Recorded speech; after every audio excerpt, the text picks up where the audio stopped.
Welcome everybody to Football Discussion Daily. Today is the 31st of January 2026. My name is Joe. I'm here with the co-host EGO. CGO or George, and today we are discussing Premier League results today. There were 5 games today. We'll probably be focusing on 3 of those. Those were Brighton 1-1 Everton, Bournemouth 2-0 Wolves, Liverpool Newcastle. That was 4-1. Arsenal 4-0 over Leeds, and Chelsea 3-2 over West Ham. The Liverpool and Chelsea games were both comebacks. West Ham went up 2-0. Chelsea came back to win 3-2. That was at home. Liverpool also came back from 1-0 down against Newcastle to win 4-0, 4-1. And Arsenal, again, won 4-0 against Leeds. Pretty straightforward win. And so pretty exciting day. A lot of goals scored. I know that the last match day, I think it was, had not a lot of goals scored. George, what was your favorite match of the day? Which game do you want to focus on first? I know we have a lot of thoughts on all these. And what are you thinking? Well, let me start with the Arsenal game because that was the game that was played first. Apart from the other games that was going on simultaneously, the game between Everton and Brighton, and then we also have Wolves playing against Bournemouth. So, but the Arsenal game, one must really commend the Arsenal team for um, rising up to the occasion. Because remember, in their last 3 Premier League games, they've been winless. Uh, but this time around, they saw the need to respond, at least in a positive way, after losing their last Premier League game prior to that game to Manchester United. So this was a very good response. I love the way they approached the game. They were very dominant. They showed they were very hungry to win the game, and they knew what was at stake. They knew they needed a win in order to keep up the tempo for their title chances this season. So it was a very good game from Arsenal. 2 goals in the first half, and then 2 goals in the second half to wrap up everything. For me, I think Arsenal dominated the game and they deserve to win. Leeds United Okay. were very poor today. That wasn't the Leeds United I've seen in a couple of games. This time around, they were not really at their best, and Arsenal took advantage of that, and then they got victory, comprehensive victory. George, do you think that, like, I know the first 2 goals of Arsenal were on set pieces or directly after set pieces, even if they weren't technically set pieces. Their second 2 goals were actually scored by strikers within the run of play, but Leeds had already opened up because they were trying to equalize. I mean, 4-0 is very impressive, don't get me wrong, but the criticism of Arsenal all year has been they don't create enough from open play. Do you feel like this game, you know, did it change that narrative? Do you feel like Arsenal is still on the track to win the title? Can they score consistently enough to do that? Well, one thing, the only challenge the Arsenal team is having currently is the fact that they don't create too much space from open play. Most times, they always try to create goal scoring chances from set pieces. Like if you look at the first goal was they had a corner from there. Then we had the Madueke. The corner was not converted, and before you knew it, Madueke got a pass and then made a pull out, and we saw Zubimendi converting the goal. The second goal, which was an own goal from Kyle Dao, was as a result of a free kick from Noni Madueke, and then the goalkeeper couldn't push it out. He said he pushed it into the net. So you notice that their first 2 goal is directly or indirectly from a set piece. Uh, Apart from the third goal, which Machueli gave a kind of a pull out, uh, is we won't call that a set pieces goal, but you see that most times Arsenal normally score through crosses. Uh, we've not been seeing much from the middle where you see chances being created. So they need to work on that area where their midfielders are able to give in some nice passes, line breaking passes to the striker so that they can get goals from that area also, instead of concentrating more only on corners or from free kick or stuffs like that. So I But think that's today, one thing they need to today they improve on. specifically started Havertz over Odegaard because Havertz actually has, in my opinion, Odegaard's overall a better player. but Havertz typically is better in the air than Odegaard. He has a very strong in the air, much taller, and that Odegaard has typically been starting in that position. They also have Eze, who, um, but today it was Havertz in that center attacking mid position, and I do feel like that they kind of expect him to attack those crosses. Gyökeres really hasn't provided that presence in the air.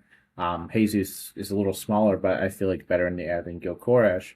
And as they're placing those teams that are in low blocks, Havertz is probably better for crosses. But George, I don't know if they have the creativity. I mean, I think they'll win the title, but I don't think it's a desire of Arteta thing. I think he'd love to play intricate passes and score that way, but I don't think they have the team quality to do that.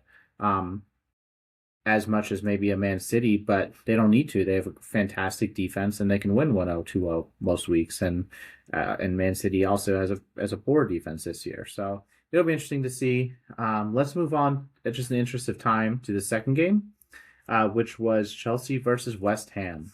West Ham scores two early goals. First one was from Gerard Bowen, was an intended cross that escaped everybody and curled into the corner. The second one was a well-worked move, great from West Ham.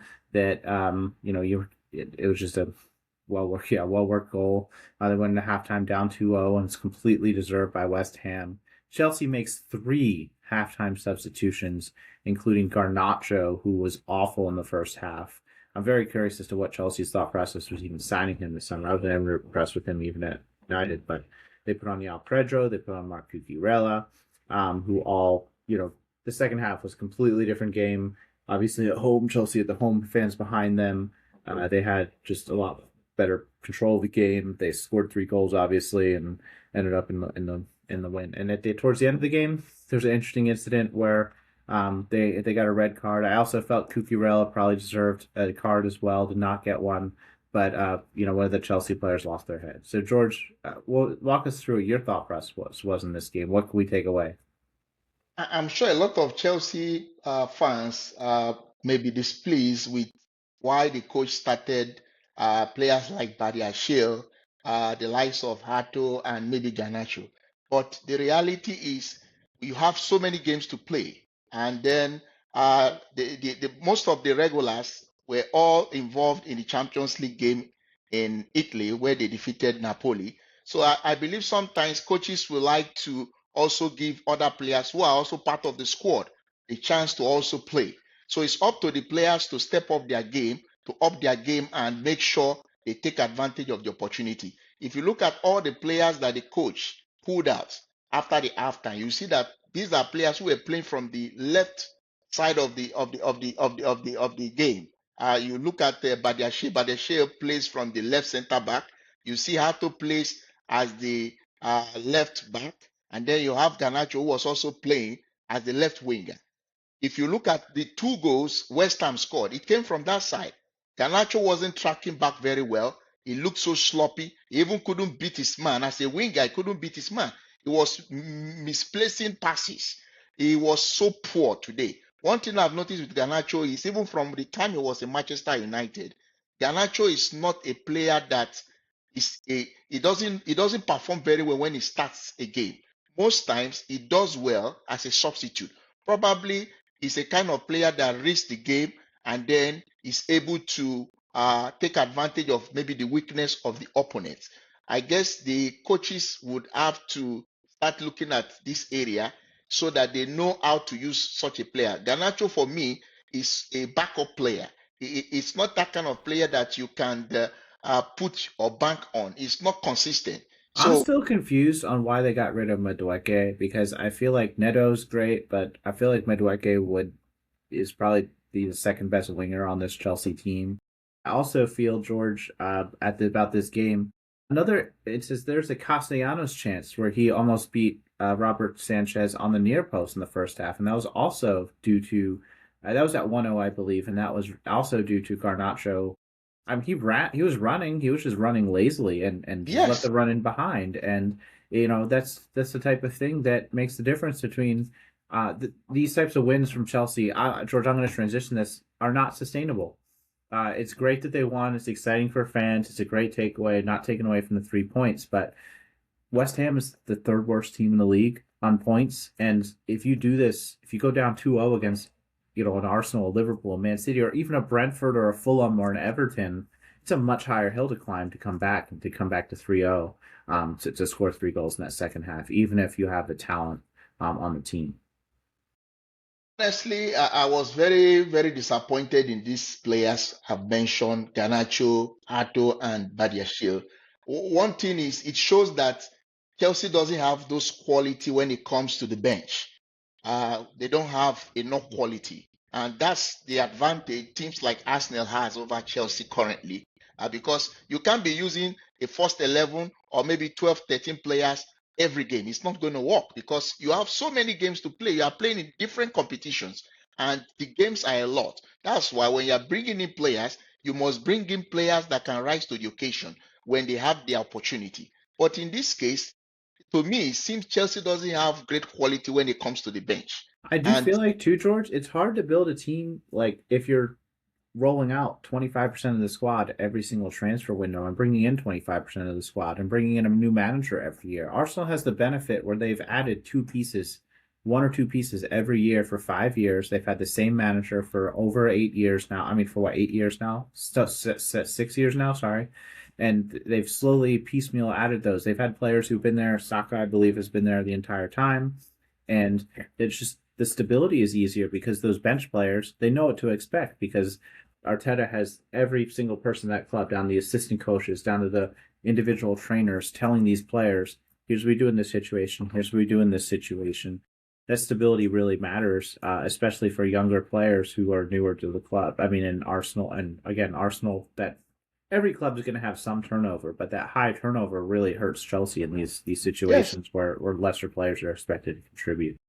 no, honestly, I agree with you. When you change too much players, you allow too many players to leave and then bring in lots of players. It doesn't help when it comes to the cohesion of the team, the gelling of the team. You need to make your changes gradually, and that's what Arsenal has been doing. And you can see how formidable they are today. You just make some little changes, and then the team can build on that.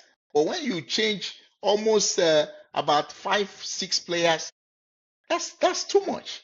That's one Way of too the things much. that is affecting Chelsea today. And you also change coaches as well.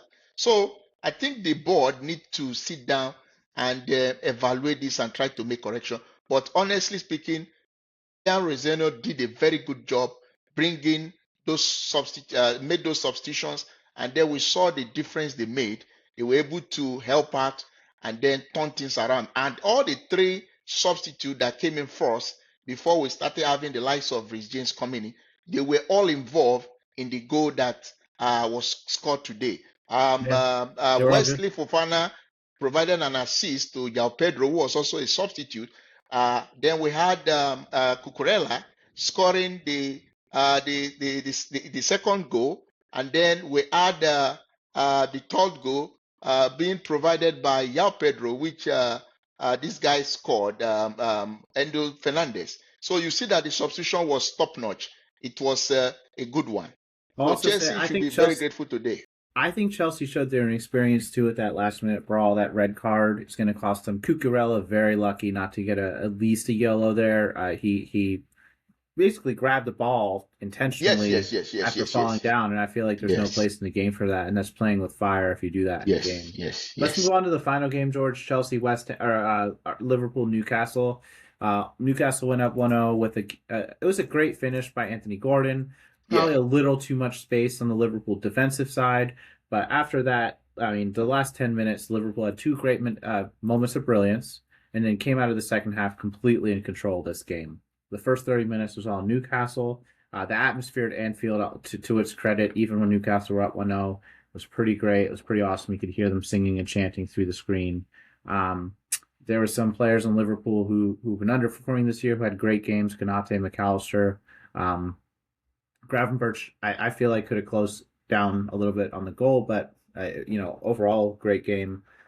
George, what are your thoughts from this game? What can we learn going forward? What does this tell No, you about no, like Liverpool's you lot? said, the first 30 minutes of the game, it was as if Newcastle was coming to turn around things because remember, the last time Newcastle got a Premier League win at Anfield was in 1994. So when the game started, it was the first 30 minutes was as if they are going to repeat what they did in 1994. And before you knew it, Liverpool had to they had to wake up from their slumber. A very brilliant goal from Ugo Ekitike. That goal he Ooh. scored was a very brilliant. The first one was so brilliant, The and then the first one, second, the first one, Works was brilliant. Ekitike did great too, but it was worse. The second one, Ekitike himself, I was watching it, and Malik Thiaw, I, he actually, Ekitike had several options: near post, far yeah, post, passed it yeah, up wide. Malik Thiaw did a very good job being like, you're going to take the lowest percentage chance possible. Nick Pope is in pretty good position. Ekitike made a ridiculous finish, and it was just a very clever, and just to create the space to close down the angle to give just enough that ball to Malik Thiaw to make him think that like I can win this. It was just a fantastic finish. The first one, good positioning. yes, yes, Finish yes, yes. itself was whatever, but But Florian Wirtz was the creator there. yeah, but I will rate the second goal better because that it took a lot of intelligence for because it was so quick. I'm sure the defender was thinking he's going to make a pass, but he was very fast to hit the ball, and the ball went into the net. So that was a very nice goal he scored. The two goals were beautiful goals, and now he has 10 Premier League goals, which is a very good one for him. And that brought Liverpool into the game. And you see that those goals he scored made Liverpool to come into the game. And then good one for Florian Wirtz, who scored his sixth goal for Liverpool. That was a player that in his first 21 game, he couldn't score any goal for Liverpool. And then in his last 10 games now, he has been able to score 6 goals. So I'm gonna be credit honest. must go to him. If you watch Florian Wirtz those first 20 games, you're like, this guy is unlucky not to score. Sometimes players create 100 chances, and they score 10 of them, and then the next 100 those chances they create, they'll finish 5, and the next 100 chances they create, they'll finish 15.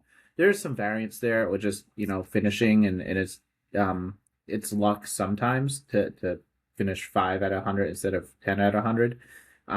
Florian Wirtz was a great player. He was one of the very few Liverpool players who could actually play 1-2s in low block spaces, and him and Ekitike have. I'd be really excited for that partnership if I was a Liverpool fan, just because what we were just saying about Arsenal not being able to really create that many chances from open play. Liverpool are not going to have that problem going forward, and they have not had that problem this season.